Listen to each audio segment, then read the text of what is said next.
नमस्कार दोस्तों, Indian geography की श्रृंखला को आगे बढ़ाएंगे। आज के इस वीडियो में हम बात करने वाले हैं पूर्वोत्तर भारत की। इससे पहले मैंने बताया था कि पूर्वोत्तर भारत में कौन कौन सी प्रमुख श्रेणियां हैं उनके बारे में बताएंगे और उनकी कौन कौन सी विशेषता उसके बारे में बताएंगे। हम बात कर रहे थे हिमालय की हम बात करते। वैसे बात करें तो इंडियन ज्योग्राफी के अंतर्गत हम बात कर रहे थे भारत का भौतिक विभाजन के अंतर्गत हम उत्तर का पर्वतीय क्षेत्र की बात कर रहे थे। उत्तर के पर्वतीय क्षेत्र में हम हिमालय की बात किए।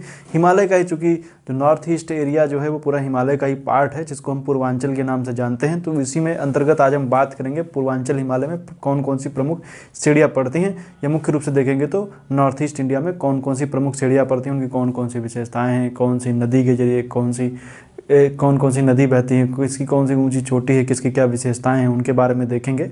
तो आइए देखते हैं, बात करते हैं नॉर्थ ईस्ट इंडिया की प्रमुख पर्वत श्रेणियाँ। यहाँ की प्रमुख पर्वत श्रेणियों की बात करेंगे तो उनका जो हमें विस्तार दिखता है वो मुख्य रूप से देखेंगे तो करीब कुछ इस तरीके से आपको दिखेगा, इस तरीके से, क्योंकि आप हिमालय को ही जान रहे हैं कि हिमालय का विस्तार किस तरीके से। हिमालय का विस्तार कुछ इस तरीके से ही है।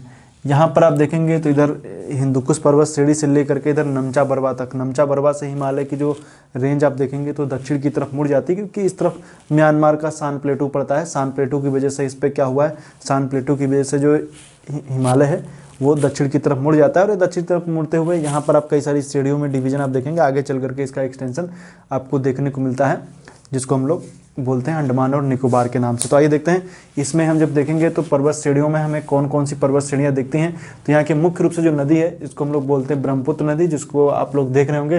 ये निकलती है तिब्बत के मानसरोवर झील से होते हुए, जिसको वहाँ पर चीन की भाषा में यार्लू जंगबू, तिब्बत में बोलते हैं सांगपो।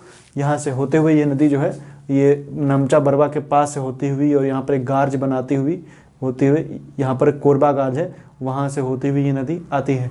और ये मिसमी पहाड़ियों से होती, मिसमी पहाड़ियों के पास से होती हुई ये नदी बहती हुई यहाँ पर देखेंगे तो इसको दिहांग बोलेंगे। कहाँ पर? अरुणाचल प्रदेश में। आने वाले आगे चल करके जब ये आसाम के क्षेत्र में पहुँचती है तो इसको ब्रह्मपुत्र के नाम से जानते हैं। आगे चल करके ये बांग्लादेश में जमुना के नाम से इसको जाना जाता है। और आगे आप देख रहे हैं ये पद्मा और जमुना की धाराएं आगे चल करके मेघना जो बनती हैं वो अपना डेल्टा बनाती हैं। खैर वो तो अलग बात हो गई। अब यहाँ पर जो ये नदी बह रही है, इसी नदी के सहारे ही यहाँ पर कुछ इस तरीके से ब्रह्मपुत्र की घाटी बनी हुई है, जिसका ये वाला हिस्सा उठा हुआ है और इधर का हिस्सा उठा हुआ है। बीच में पूरी ब्रह्मपुत्र की घाटी ये आपको देखने को मिलती है, नदी बहती है।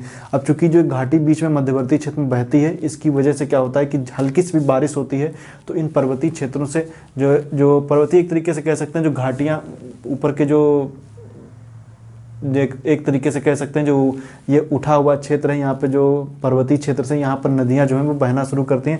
इन पहाड़ी क्षेत्रों से होते हुए मध्यवर्ती घाटी में आती हैं।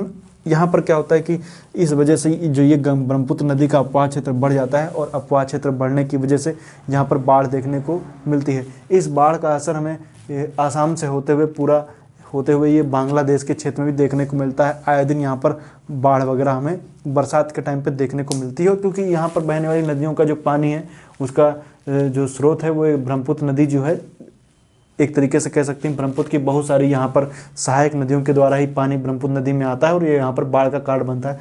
काजीरंगा नेशनल पार्क वगैरह ले लीजिए, इन क्षेत्रों में आप देखे होंगे यहाँ पर बाढ़ बहुत आती रहती है।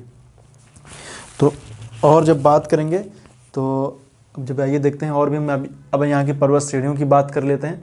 ये पर्वत श्रेणियों की बात करेंगे तो यहाँ पर डाफला, मिरी, अबोर, मिसमी, पटकोई, नागा, बरेल, मणिपुर, लेमटोल, मिजो, त्रिपुरा, गारो, खासी, जैंतिया, ये सब पर्वत श्रेणियाँ यहाँ पर पड़ती हैं। तो आइए देखते हैं, एक एक पर्वत श्रेणी की बात करते हैं। सबसे पहले गारो की बात करते हैं। गारो की जो सबसे ऊंची चोटी है उसको हम लोग बोलते हैं नोकरेक। गारो की सबसे ऊंची चोटी को नोकरेक बोलते हैं, 1412 मीटर ऊंची है और मेघालय पठार का पश्चिमी भाग है। मेघालय पठार आप जान रहे हैं किसका भाग है? मेघालय का जो पठार है वो भाग है प्रायद्वीपीय भारत का। तो एक तरीके से हिमालय का हिस्सा नहीं है, प्रायद्वीपीय भारत का हिस्सा है। तो तुलनात्मक रूप से देखेंगे तो यहाँ की चट्टानें पुरानी हैं।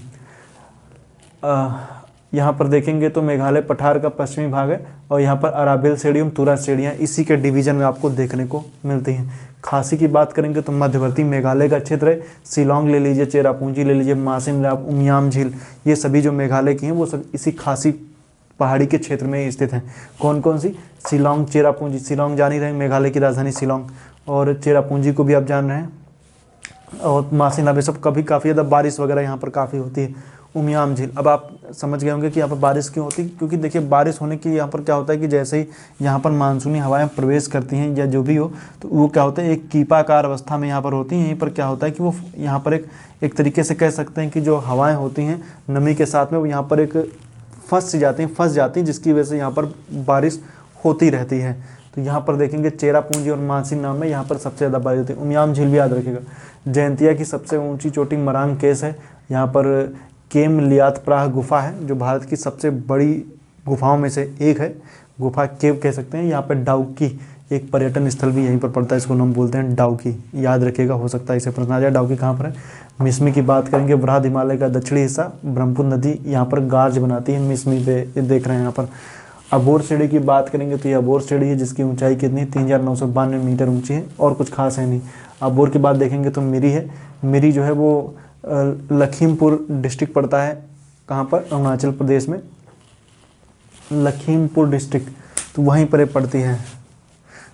लघु हिमालय का विस्तार है ये आप इसको हटा दीजिएगा, ये लघु हिमालय का विस्तार है। मिरी, मिरी किसका है? लघु हिमालय का विस्तार है। डाफला पहाड़ियों की बात करेंगे तो डाफला, ये आप देख रहे हैं ये क्या है? डाफला।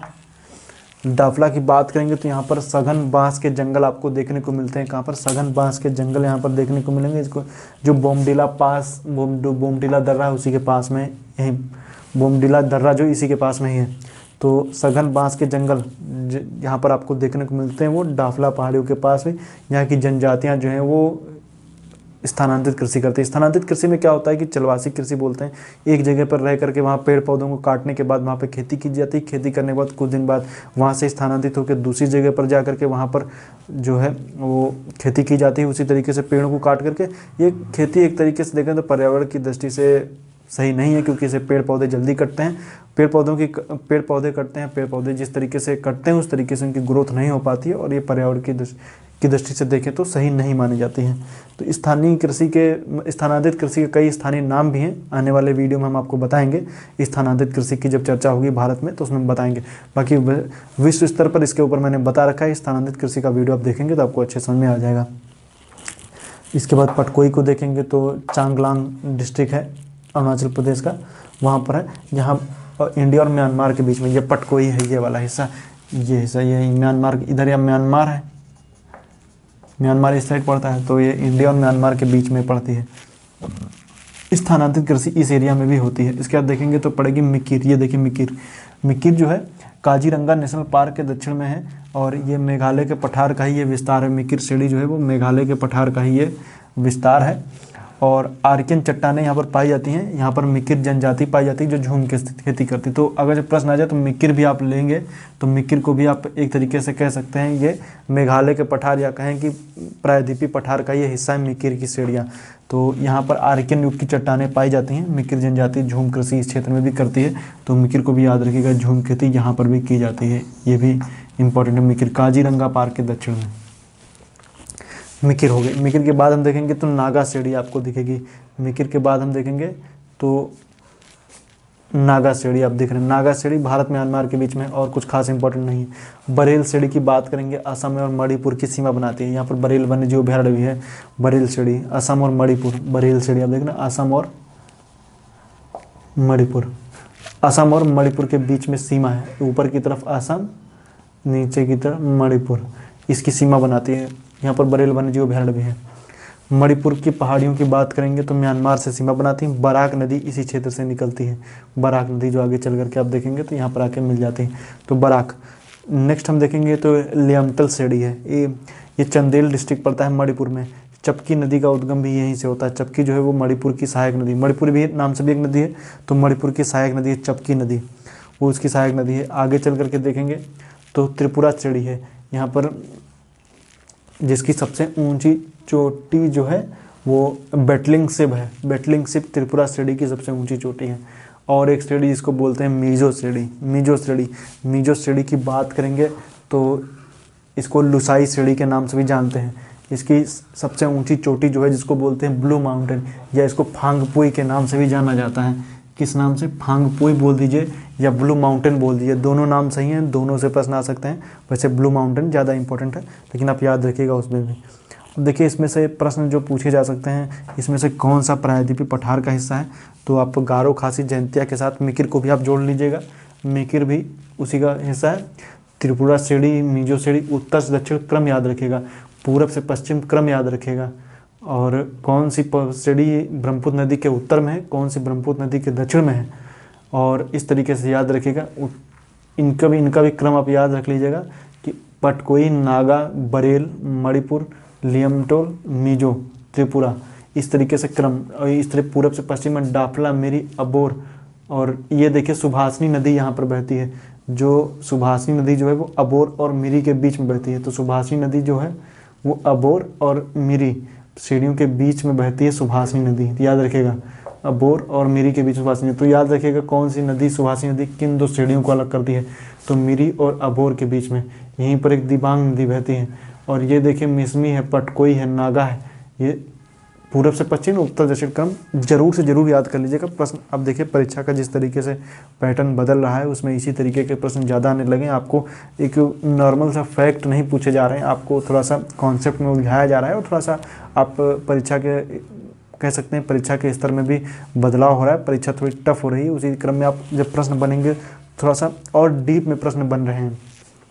जो लोग नहीं पढ़ेंगे उनके लिए सामान्य अध्ययन असामान्य अध्ययन बनकर आ जाएगा, इसलिए आप कोशिश करिए सामान्य अध्ययन को सामान्य ही बने रहने दीजिए, अपनी पढ़ाई को सामान्य स्तर पर जारी रखिए, थोड़ा सा उसमें फैक्ट को और उसमें ऐड करिए ताकि ये अच्छे से एग्जाम वगैरह में जो भी प्रश्न आए तो उनको आप हैंडल कर सकें। क्योंकि अगर जो यहाँ से प्रश्न बने तो ये वाला हिस्सा आप ज़्यादा पढ़ते भी नहीं हैं, लेकिन अगर जो आप अच्छे से पढ़ लेंगे तो इसमें प्रश्न बनने की संभावनाएं जो भी हैं आप उनको अच्छे से, उनको एग्जाम में आ जाएगा तो उनको आप अच्छे से कर भी ले जाएंगे।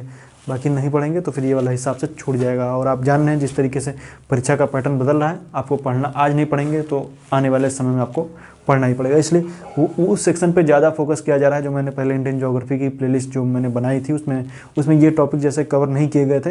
और अब जिस तरीके से परीक्षा का पैटर्न बदल रहा है तो इन टॉपिकों को कवर करना जरूरी है, और उन टॉपिकों को पहले वीडियो बनाया जाएगा जिनके ऊपर पहले वीडियो नहीं बनाया गया था।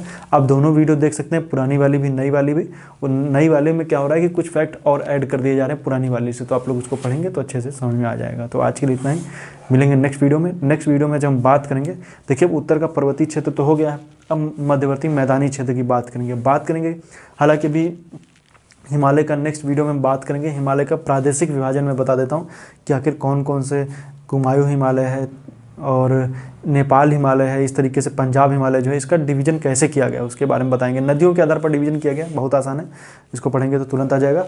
तो उसके बाद में बात करेंगे कौन कौन सी नदियों के सहारे इसका डिवीज़न किया गया। तो नेक्स्ट वीडियो जो होगा हिमालय का प्रादेशिक विभाजन, हिमालय के प्रादेशिक विभाजन के साथ में एक वीडियो आएगी हिमालय के महत्व के बारे में, आखिर हिमालय का क्या महत्व है उसके बारे में एक वीडियो आएगी। फिर उसके बाद में हम आएंगे मध्यवर्ती मैदानी क्षेत्र में। तो आज के लिए इतना ही, वीडियो देखने के लिए आपका बहुत बहुत धन्यवाद।